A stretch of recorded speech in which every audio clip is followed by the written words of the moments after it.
नमस्कार दोस्तों, आप सभी का स्वागत है हमारे इस YouTube चैनल सरस्वती जी के क्लासेस में। आज की इस क्लास में हम झारखंड के विभूति के क्रम में जानेंगे विनोदानंद झा जी के बारे में। विनोदानंद झा जो एक स्वतंत्रता सेनानी थे और इन्होंने भारत के स्वतंत्रता आंदोलन में बहुत ही महत्वपूर्ण भूमिका निभाई थी। साथ ही ये बिहार के तृतीय मुख्यमंत्री थे तथा प्रथम झारखंडी मुख्यमंत्री रहे बिहार के। तो आइए शुरू करते हैं आज की क्लास। विनोदानंद झा जो है, इनका जन्म 17 अप्रैल 1900 ईस्वी को बैद्यनाथ धाम देवघर में हुआ था। झारखंड के बैद्यनाथ धाम में देवघर में इनका जन्म 17 अप्रैल 1900 ईस्वी को हुआ। इनके पिता का नाम था सच्चिदानंद झा। इनकी माता की चर्चा कहीं हमें नहीं मिली है और इनकी पत्नी जो है, इनका नाम था प्रमिला झा। इनकी शिक्षा जो है वो कलकत्ता विश्वविद्यालय के तहत केंद्रीय कलकत्ता कॉलेज, जो कि अब मौलाना आज़ाद कॉलेज के नाम से जाना जाता है, से इन्होंने अपनी शिक्षा पूरी की। इसके बाद इनकी जो महत्वपूर्ण, चूँकि एक स्वतंत्रता सेनानी थे तो इन्होंने बहुत सारे आंदोलनों में अपना योगदान दिया है, महत्वपूर्ण योगदान दिया है। तो वे कौन कौन से आंदोलन हैं जिसमें इन्होंने अपना महत्वपूर्ण योगदान दिया था? तो इनकी जो मुख्य भूमिका रही वो थी महात्मा गांधी के द्वारा चलाया गया असहयोग आंदोलन, इस आंदोलन में इन्होंने संथाल परगना से नेतृत्व संभाला था। इसके बाद सविनय अवज्ञा आंदोलन जो है, उसमें भी इन्होंने संथाल परगना से ही नेतृत्व संभाला था।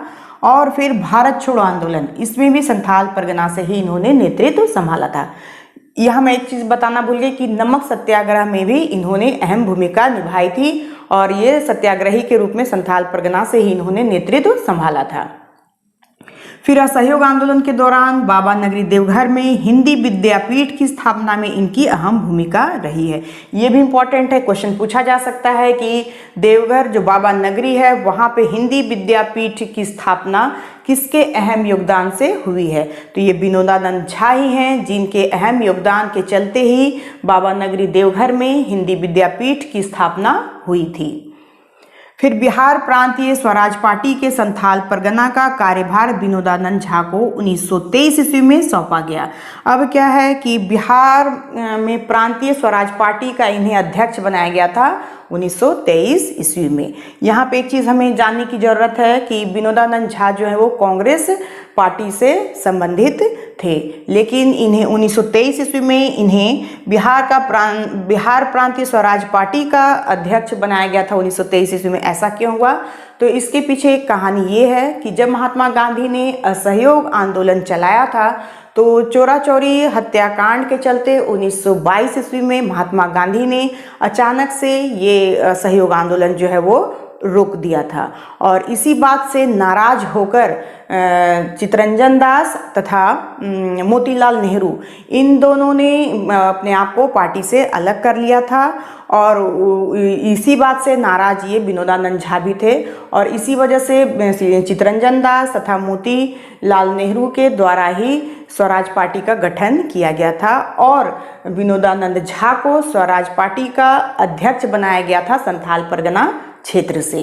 तो ये थी एक छोटी सी कहानी इनके स्वराज पार्टी में शामिल होने की। उसके बाद 11 अगस्त 1942 ईस्वी में भारत छोड़ो आंदोलन में विनोदानंद झा ने देवघर से जुलूस निकाला था।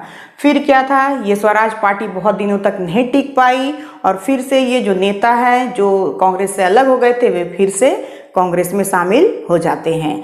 और जब असहयोग आंदोलन चलाया जाता है उस समय क्या होता है, 11 अगस्त 1942 ईस्वी में भारत छोड़ो आंदोलन में, मैं यहाँ भारत छोड़ो आंदोलन की बात कर रही थी, मैं गलती से मैंने इसे असहयोग आंदोलन बोल दिया।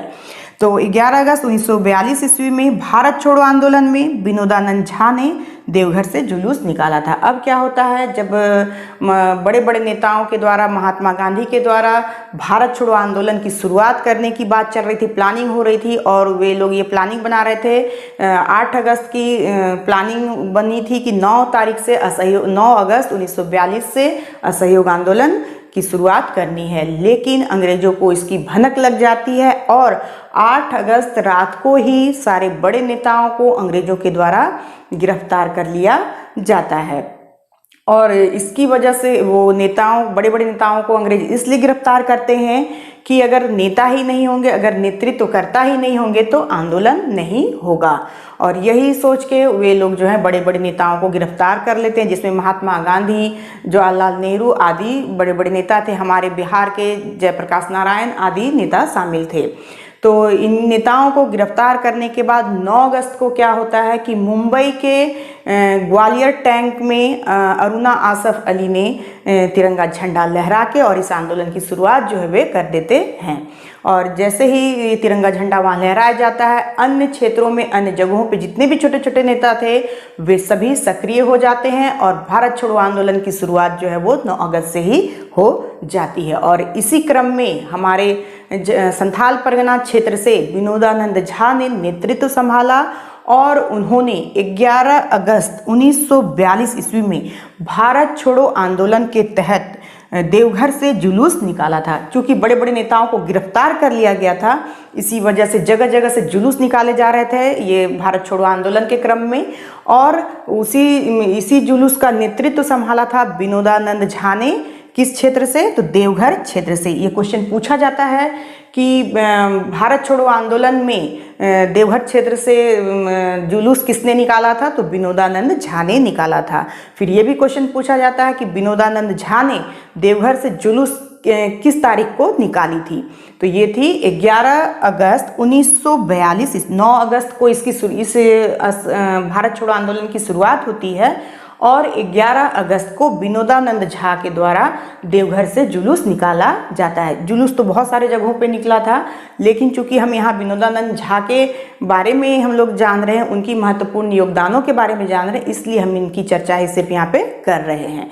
तो विनोदानंद झा ने देवघर से जुलूस निकाला था 11 अगस्त 1942 ईस्वी को भारत छोड़ो आंदोलन के क्रम में। बहुत इंपॉर्टेंट है, यहाँ से क्वेश्चन पूछा जा सकता है।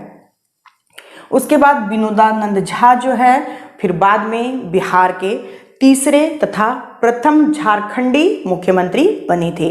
तीसरे यानी कि तीसरे नंबर के मुख्यमंत्री थे ये बिहार के। पहले नंबर पे थे श्री कृष्ण बाबू, दूसरे नंबर पे थे दीप नारायण सिंह और तीसरे नंबर पे थे विनोदानंद झा। फिर कामराज योजना एक आती है जिसकी वजह से ये अपने पद से इस्तीफा दे देते हैं। ये कुछ सालों तक ही मुख्यमंत्री के पद पर बने रहे बिहार से तीसरे नंबर पे। और प्रथम झारखंडी मुख्यमंत्री थे, तीसरे नंबर पे मुख्यमंत्री रहे, लेकिन झारखंड क्षेत्र से ये प्रथम थे। यानी पहले झारखंडी मुख्यमंत्री थे जो बिहार के मुख्यमंत्री, झारखंड के प्रथम व्यक्ति थे जो कि बिहार से मुख्यमंत्री बने थे। फिर ये फरवरी 1961 से अक्टूबर 1963 ईस्वी तक बिहार के मुख्यमंत्री पद पर रहे थे। तो ये इनका कार्यकाल था बिहार से मुख्यमंत्री के रूप में, फरवरी 1961 से अक्टूबर 1963 ईस्वी तक। फिर 1971 ईस्वी में ये बिहार के दरभंगा निर्वाचन क्षेत्र से लोकसभा सांसद के रूप में चुने गए।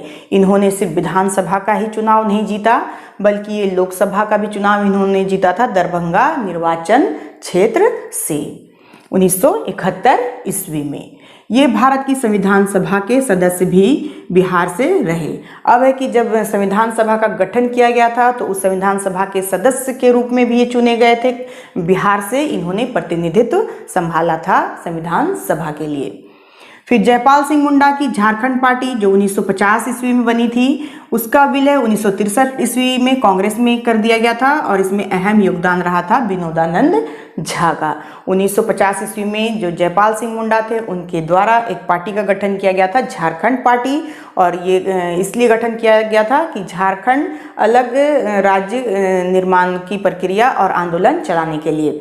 और ये जो पार्टी जब 1950 में बनी तो इसका विलय कांग्रेस में कर दिया गया था 1963 ईस्वी में। और ये जो विलय किया गया था इसकी सलाह विनोदानंद झा ने ही दी थी जवाहरलाल नेहरू को, और उनके सलाह के बाद ही झारखंड पार्टी का जो विलय है वो कांग्रेस पार्टी में कर दिया गया था। यानी कि इस विलय में भी विनोदानंद झा का बहुत ही अहम योगदान रहा था।